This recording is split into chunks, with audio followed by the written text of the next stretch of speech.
Good afternoon, everyone, and welcome to another session of the Launch and Learn series. My name is Miracle Obiora, a digital marketing intern here at FutureSoft. Launch and Learn is a bi-weekly program where each staff gets to train people on topics relating to our industry. If today is your first time joining us, you're welcome.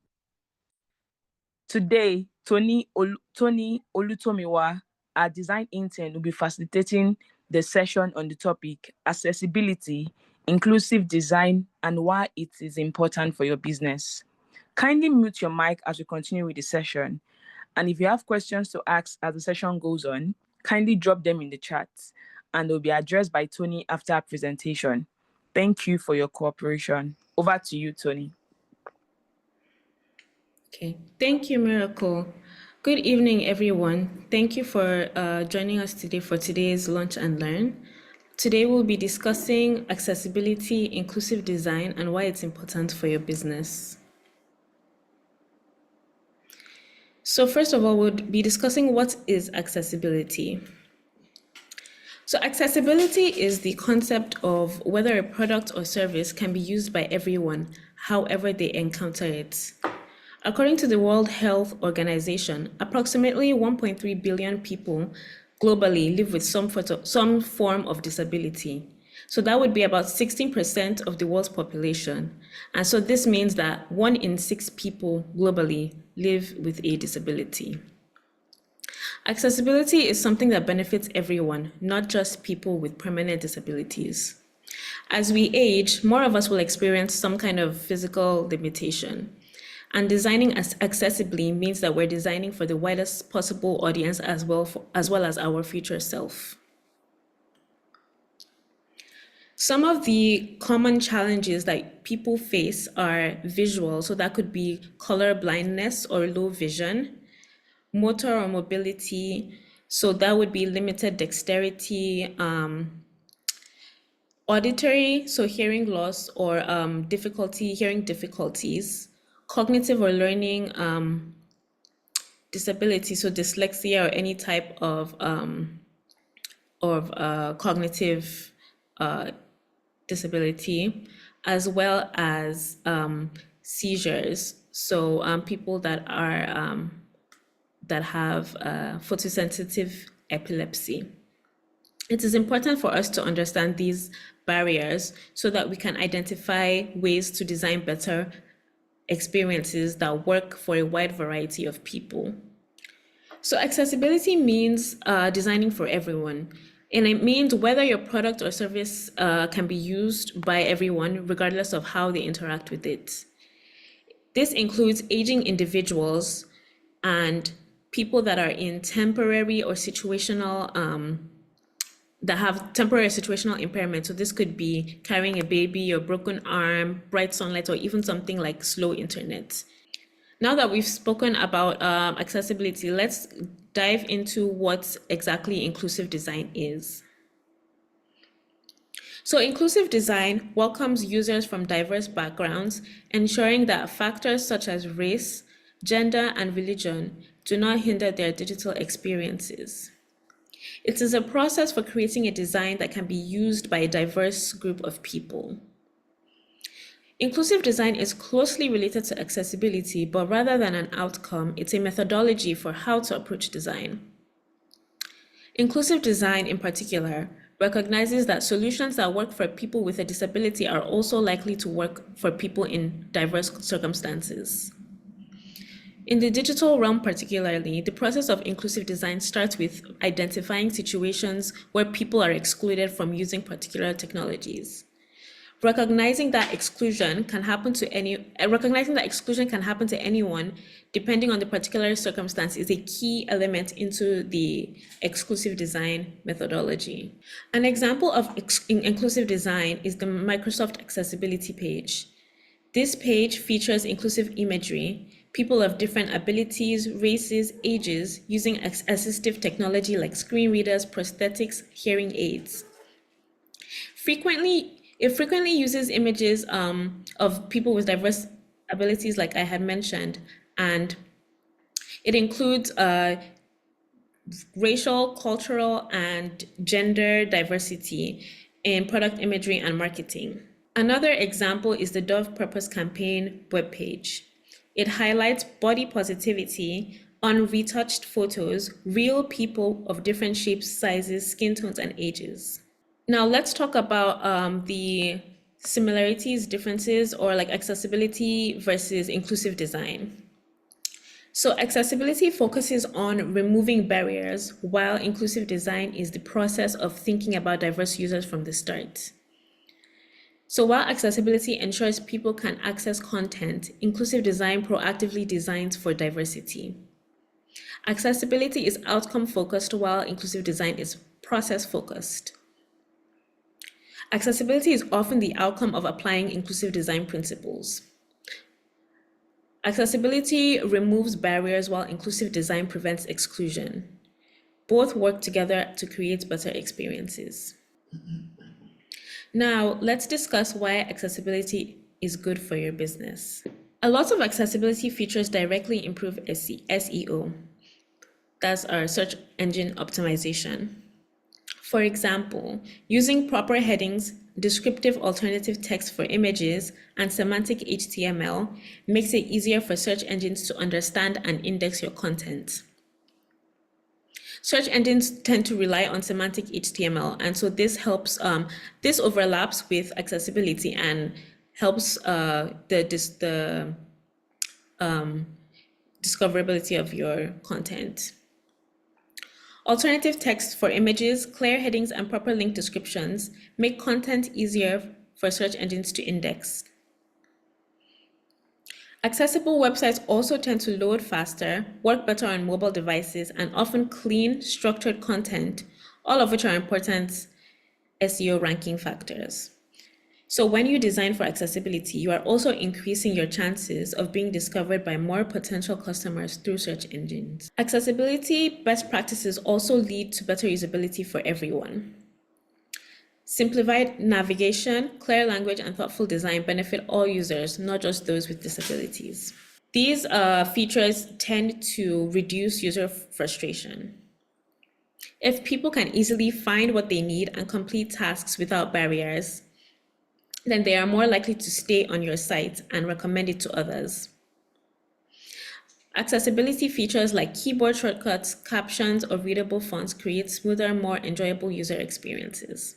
Accessible design can also reduce customer service costs because you're preventing usability issues before they turn into support tickets. Accessibility also shows that your business cares about inclusion and social responsibility.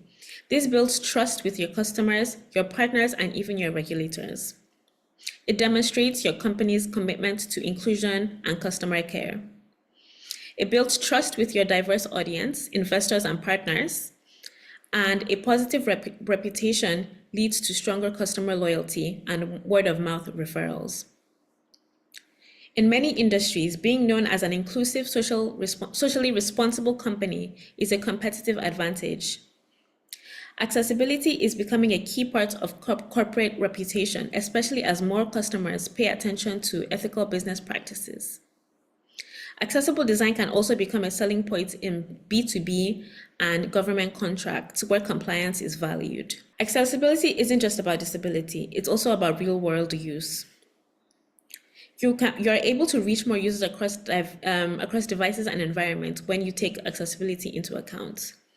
People may be accessing your product on slow connections, using older devices, or trying to read content in bright sunlight. Accessible design ensures that your product works across all these situations, reaching a much wider audience than you might expect.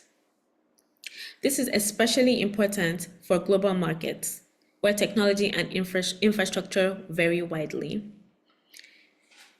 Accessible design ensures that your products work for more people more of the time. Accessible design can also help you reduce legal risk where applicable. So many countries have accessibility regulations like the ADA in the US, the AODA in Canada, and similar laws in Europe and elsewhere. Just a special note that in 2018, Nigeria passed a discrimination against persons with disabilities law, but however, it lacks a clear mandate when it comes to digital accessibility. There are no specific requirements for making websites, online government services, or digital platforms accessible to people with disabilities, but this shouldn't stop you from considering accessibility when designing. Non-compliance can result in lawsuits, fines, and costly retrofits where applicable. And being proactive can help your business save money and demonstrates ethical leadership. Legal compliance is increasingly being written into RFPs, contracts, and vendor selection processes. From a business perspective, accessibility improves usability, SEO, and customer satisfaction. It helps your brand reputation and opens up new markets. Making your product usable for more people means more customers and better engagement. Now let's discuss some guidelines to improve your accessibility of visuals. The first thing we'll discuss is using high color contrast. Poor contrast makes text hard to read, and the Web Content Accessibility Guidelines, which is a set of internationally recognized standards created to make web content more accessible to people with disabilities, recommends a minimum ratio of 4.5 to 1. A higher contrast improves readability for everyone, and tools like color contrast checkers can help. High contrast benefits not only people with low vision, but also anybody that's reading your text in difficult lighting conditions. Here is an example of a low contrast versus a high contrast text. You notice that the first one is a 1.29 to 1 ratio according to the WCAG standard, and the second one is a 4.83 to 1 ratio. And you can use contrast checkers to check the legibility of your text. The second thing we'll be discussing is not relying only on color. Add icons, labels, or patterns to help everyone understand the information, including users with color blindness. A good test for seeing if your design is accessible is designing to grayscale. When you change all your designs from the colors you're designing in to grayscale, does it still make sense? Here's an example of text input fields. Using labels and not relying only on color can help indicate to users that may be colorblind what the issue is if they encounter one, and can help provide more information.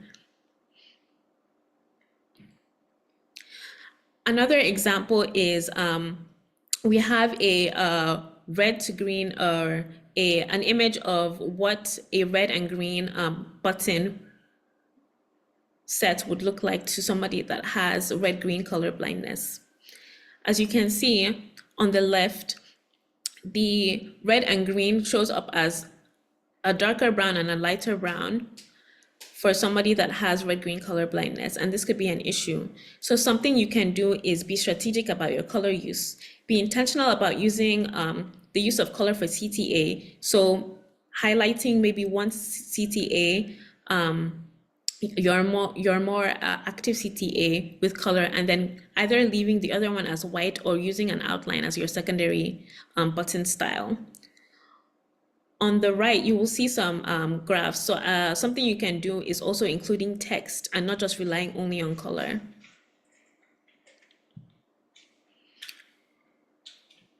The next thing we'll be talking about is the legibility of your text.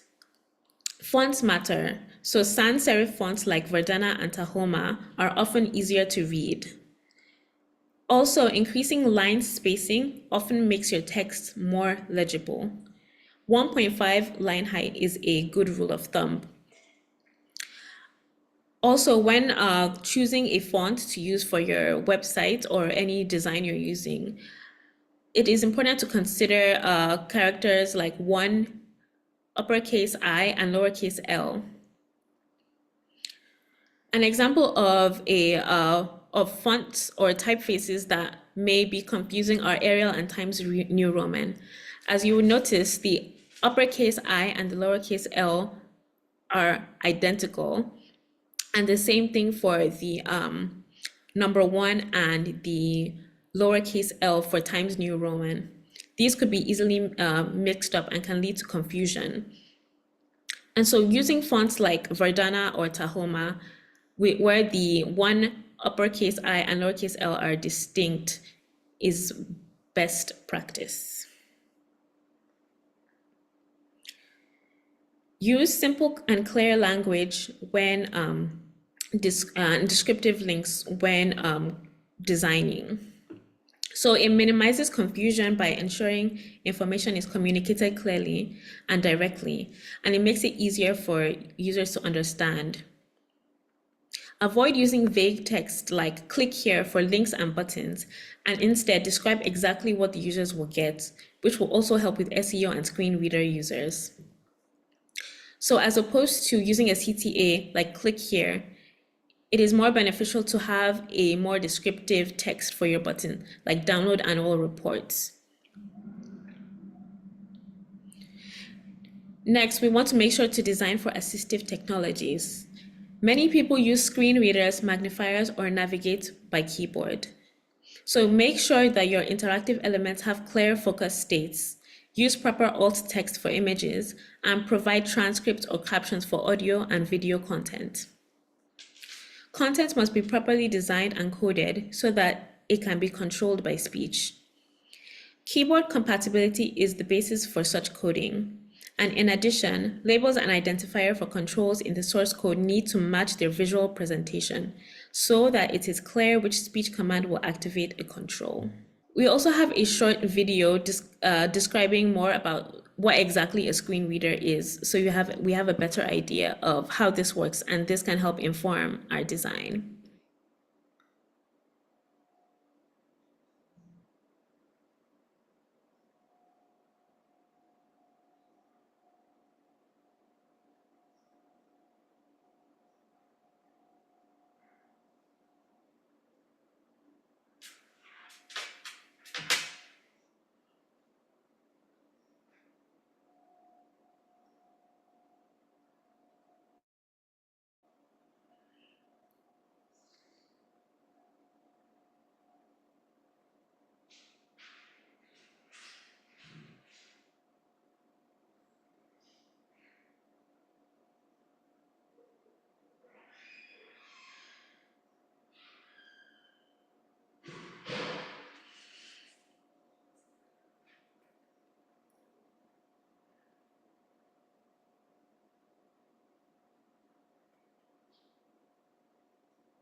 So when designing your buttons and links, it is important to have a focus indicator that indicates what elements on your websites are performing an action, so that people that are navigating with the keyboard are able to navigate your sites effectively.